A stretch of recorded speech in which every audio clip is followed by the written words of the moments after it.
আইসি মহারাজা candidate ঘোষণা করব।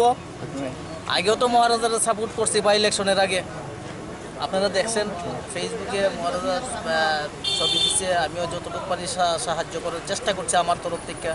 এবং তীব্রমাতার প্রথম ক্যান্ডিডেট বিধানসভা নির্বাচনের সুরমা বিধানসভা, আপনারা দেখছেন দ্বিতীয় পজিশনে আসলো।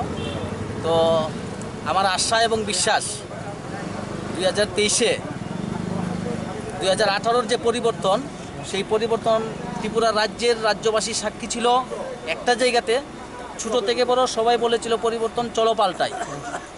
আর আরেকটা প্রেক্ষাপট তৈরি হয়েছে এই 2023, এমন একটা প্রেক্ষাপট ছোটো থেকে বড় সবাই চাইছে, সবাই বুঝতে পারছে যে ত্রিপুরা রাজ্যের পরিবর্তনের কাণ্ডারি একমাত্র হতে পারেন মহারাজা প্রদ্যুৎ কিশোর বিক্রম।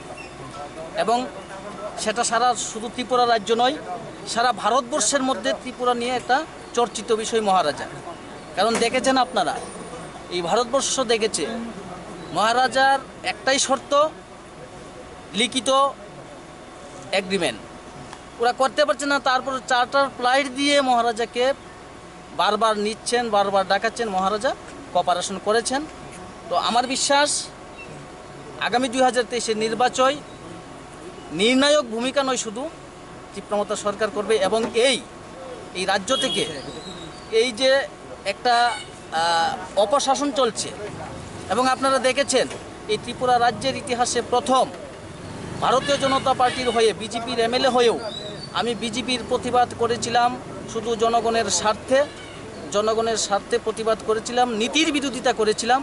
এবং শেষ পর্যন্ত জনগণের স্বার্থ সুরক্ষা না করতে পেরে আমি নিজে দল ছেড়েছি।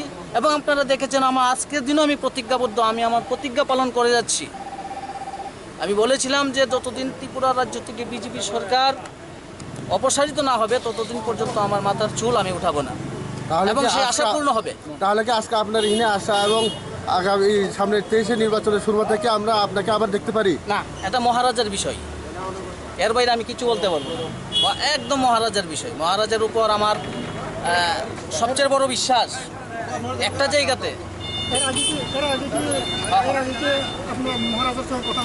অনেকবার হয়েছে। আমি উৎফুল্ল মহারাজা আগামী দিন ত্রিপুরার ভাগ্য নির্ণায়ক হবেন।